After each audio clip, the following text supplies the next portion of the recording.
जब अधिकारी सत्ता की भाषा बोलने लगे, जब न्याय के नाम पर जाति का भेदभाव शुरू हो जाए और जब संतों की सरकार चुपचाप तमाशा देखती रहे, तब कोई तो खड़ा होता है। और इस बार खड़ा हुआ है शिवपाल सिंह यादव।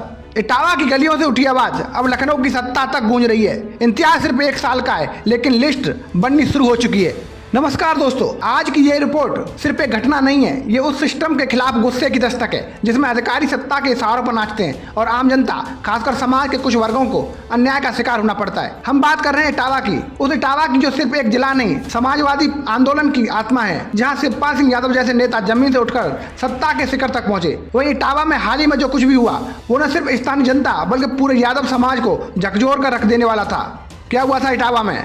इटावा के यशवंत नगर में कथावाचकों के साथ अभद्रता, पुलिस की कार्रवाई, यादव समाज के कार्यकर्ताओं पर एक तरफा शिकंजा कसने की खबरें आई। ये घटनाएं देखकर लोगों में ये भावना गहराने लगी कि यूपी सरकार की कार्यप्रणाली में कहीं न कहीं जातिगत भेदभाव स्पष्ट रूप से झलक रहा है। और जब ये घटनाएं यशवंत नगर जैसे इलाके में हो, जहाँ से खुद शिवपाल सिंह यादव विधायक हैं, तो सवाल उठता है। जनता की नाराजगी तो पहले से थी, लेकिन अब गुस्सा चाचा यानी शिवपाल यादव के शब्दों में बदल चुका है। शिवपाल सिंह यादव का 2 टूक संदेश। शिवपाल सिंह यादव ने न तो कोई नारेबाजी की, न कोई आंदोलन छेड़ा। उन्होंने सिर्फ एक शांत और तीखा संदेश दिया। गुस्सा मत करो, कुछ मत बोलो, कोई विरोध मत करो, बस 1 साल का इंतजार करो। उन अधिकारियों के चेहरे याद रखो, उनके नाम नोट कर लो जिन्होंने जाति धर्म के नाम पर अन्याय किया है। यह एक ऐसा बयान था जिसने यूपी की सियासत में हलचल मचा दी, क्योंकि जो लोग शिवपाल सिंह यादव को जानते हैं वो जानते हैं कि वो बोलते कम है, लेकिन जब बोलते हैं कुछ करके दिखाते हैं। किस बात से भड़के शिवपाल यादव? इसके पीछे 3 बड़ी वजह मानी जा रही है। नंबर 1, इटावा उनका गृह जिला है, वहाँ यादव समाज की बहुलता है। नंबर 2, यशवंत नगर से वो कई बार विधायक रह चुके हैं, यानी ये क्षेत्र उनका अपना गढ़ है। नंबर 3, इस पूरी घटना में सरकार और पुलिस पर पक्षपात के आरोप लगे हैं, जो शिवपाल सिंह यादव को बिल्कुल मंजूर नहीं है। शिवपाल यादव को यह बात नागवार गुजरी है कि भाजपा और उसकी सरकार इस घटना को ब्राह्मण बनाम यादव का रूप देने की कोशिश कर रही थी, जबकि हकीकत में मामला प्रशासनिक लापरवाही और सत्ता के इशारों पर हो रही कार्रवाई से जुड़ा था। अधिकारियों की लिस्ट बन रही है। अब सबसे बड़ी बात, शिवपाल सिंह यादव के बयान के बाद सपा कार्यकर्ता एकजुट हो गए। वे उन अधिकारियों की लिस्ट बना रहे हैं जिन्होंने समाजवादी पार्टी के कार्यकर्ताओं के खिलाफ सत्ता के दबाव में गलत कार्रवाई की, जातिगत टिप्पणियां की या राजनीतिक द्वेष दिखाया। ये बात अब छुपी नहीं है कि 2027 में विधानसभा चुनाव है और अगर सपा सत्ता में आती है तो ये लिस्ट बहुत कुछ तय कर सकती है। सरकार की दोहरी नीति।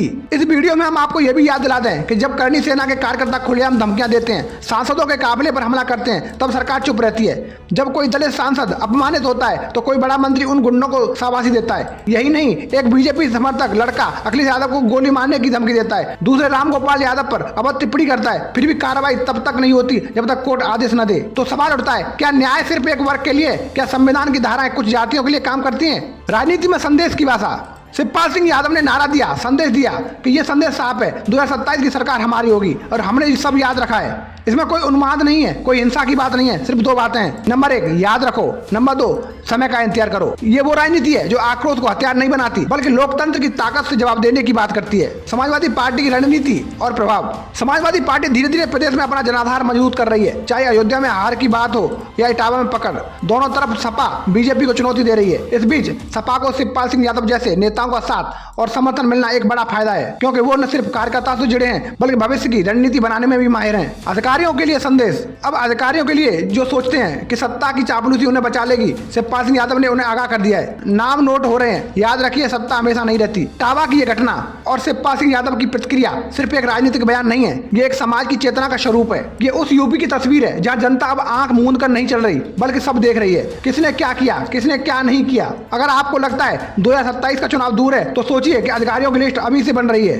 अगर आप भी मानते हैं कि लोकतंत्र में हर जाति, धर्म और वर्ग को बराबरी मिलनी चाहिए, तो इस वीडियो को शेयर करें, कमेंट करें, क्या शिवपाल सिंह यादव का ये ऐलान सही दिशा में एक कदम है? और हाँ, चैनल को सब्सक्राइब करना न भूलें ताकि ऐसी सच्चाई की आवाज आप तक लगातार पहुंचते रहे। जय हिंद।